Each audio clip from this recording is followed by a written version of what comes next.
Going now into your book again, you've mentioned what sorcery is briefly and what sorcerers do. Could you give a perspective? This depends again on the milieu of the actual sorcerers themselves. Is there a sexual dichotomy between the male and female sorcerers? Is there anything in terms of the feminist concept? Could you give an explanation and description of what sorcerers, their role is? And are they still a part of a social cultural milieu? Is there a sort of an ethos, a worldview that the sorcerers hold in terms of how they see reality? Can you give us more in terms of an in-depth description of sorcery and sorcerers? Yes, there's several questions there. I'll just start with the definition of sorcery because that's very, very basic. Sorcery basically is the ability to perceive more than is allotted from the world into which we were born. They try to expand perception, and they do it they have certain techniques, dreaming, stalking, gazing techniques, and many of these, in fact, all of them are described in the books, the techniques. But they all lead to displacements of the assemblage point and giving up your holding on the world of everyday life so that you are able to perceive more. How can you perceive other realities if you're only given to perceiving this one? I mean, it's a contradiction. It can't be done. You have to let go. It's like the monkey who's put his fist in a bottle and he's grabbing a fistful of nuts. He can't pull his hand out to go elsewhere. He's stuck there. But if he lets go of what he's grasping, he can slip his hand out and be free. So sorcerers, all they're doing is they're letting go of their holdings, the handful of nuts that we all grasp on, and which consists of the expectations we have of ourselves and of what we were taught that the world is like. So you let go of that, and by the very fact that you're letting go, something else comes in. Something else slips in. So, and that's what sorcerers do.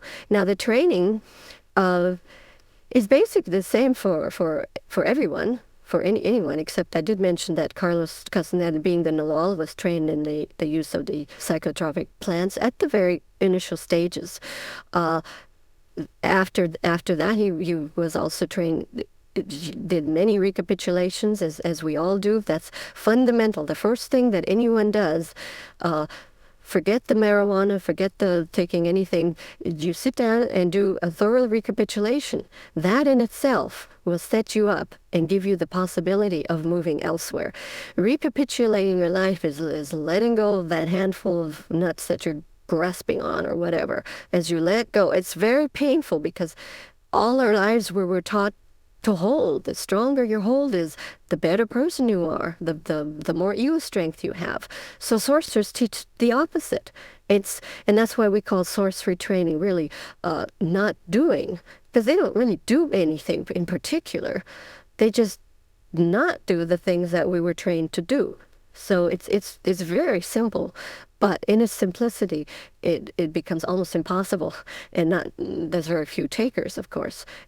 People think that, everybody wants to join Carlos Castaneda and his group, and the few people who's, let's say, their paths cross, and somehow, not that they're invited to be a member of any group, but some of this, maybe they're told to recapitulate or something. Do they do it? No, because to recapitulate, you have to take energy away from your daily life. And you have to take it away from the nights out, on dates or whatever, to going to the disco or watching TV or worrying about work or someplace, or worrying about yourself. The energy to recapitulate has to come from somewhere, because you have to, first of all, just make time. I mean, physically, you have to have time to do it. So the opportunity is there really for anyone, but the willingness has to be also balanced. It has to come with the opportunity to actually do it. So otherwise it becomes only a tale of energy that you think about. And we all have this idea that, I wish I would be different, I wish I could do this, but you don't have the energy. With the recapitulation as a method of training, you get the energy, you make the energy, You're no longer wishing. You're intending, but intent is very different from wishing. Intent is hooking up your energy, your purpose to something that's already set up by the sorcerers. And if you hook to that via, let's say, the recapitulation, it pulls you. But you have to do it. This thing about another technique is gazing. I used to watch television a great deal, and when I first entered Don Juan's realm, and they told me, well, okay, you spend what? And this is true for anyone. We spend maybe 2 hours. They've done studies, 2 hours a day watching television. He said, okay, watch television, but don't turn it on. So there I was, sitting in front of the TV set, gazing at the television. So that's an act of not doing. What's an example of not doing? And you do your own not doings, make up your not doings. Whether it's looking at a little match and inhaling the light, that's a not doing, or gazing at something. So I found that when I was gazing at the television set, of course in private, you don't, right there, if you start doing this in public, I mean with somebody around, they'll start wondering what's the matter with you. So first, you do these things, but you don't spread them around, because everyone's going to judge you from the point of view of their perspective. And the reality of everyday life is like Alcatraz. I mean, there's no escaping. There's wardens and guards that make you sure that you don't get off that rock. So anybody who wants to venture into that shark-infested waters, and there's no guarantees that you'll ever make it anywhere.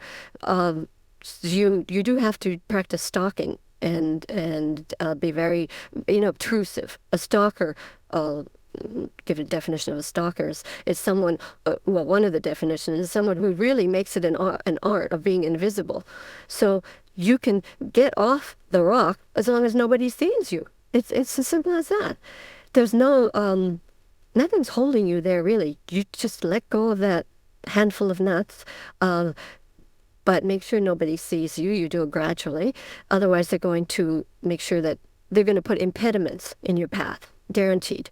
So I was gazing at the television, and right there, you see that the facticity of what a TV set is taken for granted, because the thing starts dissolving, starts becoming two-dimensional. The idea of three-dimensional space is an assumption, is something that we learn as children, as infants, really, to see three-dimensionality, so that children, when they cross a street or speed, is something that children learn. They know that those cars are moving fast. For little infants or toddlers, they don't know that. That's why the mother always has to say, don't cross the street, cars are coming. They don't know what a car is capable of doing, because they don't have the gloss car yet. They'll get it soon, hopefully not the hard way.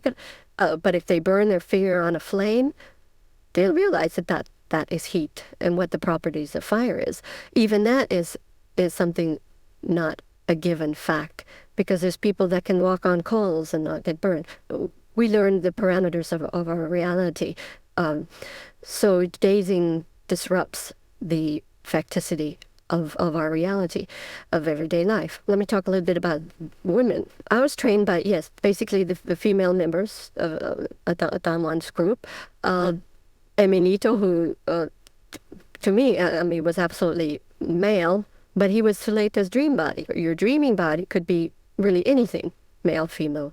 And of course, I was also trained by Don Juan himself, because there are certain things that we needed to know and be able to understand, because our Florinda Donner, Carlos Castaneda, Carol Teagues, our situation was not the same as his situation, where he had the four dreamers, the four stalkers, and really the rule kind of governed how they would proceed. Our training didn't follow the rule, except in a very minimal sense. Whenever he trained Carlos Castaneda, he would ask the omens, and that's pointed out in the books. He would look at the omens to see, well, how should he proceed, like this or this? And the omens would say, no, don't follow the rule. Just let the thing happen. And the same way with us. We were trained in specific things, but never by any rule. I mean, we all had to recapitulate, but we could do it any way that suited us. I happen to I like being in enclosed spaces. Did it in a cave, but Florinda Donner, oh my God, you couldn't catch her in a cave. She recapitulated elsewhere. Now we recapitulate walking down the street, or just when something triggers something, maybe a memory of the past, and we still have a little agitation of some sort. We recapitulate it, we're on the spot, wherever we are. Or the sorcery passes, the techniques, body movements to activate the energy body. But there's hundreds of them. So you do the ones that suit you. There's really no rigid rule of training. And the reason being is because in order to move the ascension point, you have to be fluid. I personally was given very heavy training in stalker's techniques and stalking, because my assemblage point was very erratic. And so I needed that training. Other people don't know the training. They have a natural bend for something. Florinda Donner for her dreaming, and she describes her training in being and dreaming. She has a very natural bend. Her assemblage point moves. When she's sitting in front of me, all of a sudden her assemblage point is moving, and she's amalgamating bits of other realities that come in very, very easily. Women, to get to the females, have a very natural facility for moving the assemblage point by two things. One, biologically, they do have a cycles, they menstruate, the chemically things in their bodies change so that it gives them a chance to let other stimuli in. They just trickles in. They have wounds, and there's something about the wound that is as an organ is able to it has like a secondary function. It and sense and understand directly. And we all say, well, women are more intuitive than men. We have that coming into our daily jargon, and we have slogans, and women are more intuitive, they're so sensitive when they menstruate, and this and that. It's true, but women can use it instead of being put down or thinking it's a negative thing. They can use it to do sorcery, to recapitulate, to heighten their concentration when they're recapitulating. They'll have a hard time reading phenomenology when they menstruate, but they'll have an easy time doing dreaming. So they can do their dreaming during that time of the month. Second reason, it's easier for women because our society doesn't make that many demands on them as it does on men. Men, although mothers raise their children because to educate them, they pour a great deal of attention on them, males, because they're the ones that have to perpetuate the social order. They're the ones that have to go out and get the job. They're the ones that get the education, so they can teach and perpetuate whatever aspect that they're trained in, whether it's science or medicine, law. Although now that's changing, of course. Women also are going into those fields, but basically for the wrong reasons. Women are going into those fields so they can be like men, equal with men. It's functional from the point of view of the social order. They're stabilizing their positions because now they're lawyers and doctors. But it's not functional from the point of view of sorcery, because now they're making new ties, stronger links to the social order. So it has, of course, advantages and disadvantages. Not to say that a sorcerer or somebody trained sorcerer can't become a lawyer or a doctor. Every one of us, Florinda Donner, Carol Teague, we say to university education in order to be able to think abstractly and communicate, but not to be the bastions of the social order, anthropology professors, lawyers or doctors. Carol Teague has a tremendous knowledge in acupuncture, medicine of the body, the physical body and the energetic body, comparable to any doctor. She got that from the point of view of her sorcerer training, so she can use that to move away. So women have a better chance of moving out of the social order, out of the trans, well, because nobody's going to miss them that much. Their function really is to perpetuate the family, not the social order. They have to stand by their man, as the song goes, to uphold him under all circumstances. We're trained really to teach our children to be upstanding citizens and this and that, or to mourn them if they go astray. But they would only go astray within the structure. There's room for deviance, of course. So the position of women in the everyday life, the world of everyday life, is a two-sided position. One, you can look at it in a negative way because women are, as I said, are there to really support the men. That behind every great man, we say there's a woman. Women should stay in the house and raise a family. So there's limits imposed on her in terms of education. She has less opportunities than men do. That demands or expectations of her really gravitate around the home. That, as I said, now it is changing. That women are going into work and academic areas, but they go in there with a double burden, that now they have the home and they have the academic and their careers. So there's even less of a chance for them to have any extra energy to practice sorcery techniques. But on the other hand, the women have a natural facility to expand perception, to move into other realities. And Don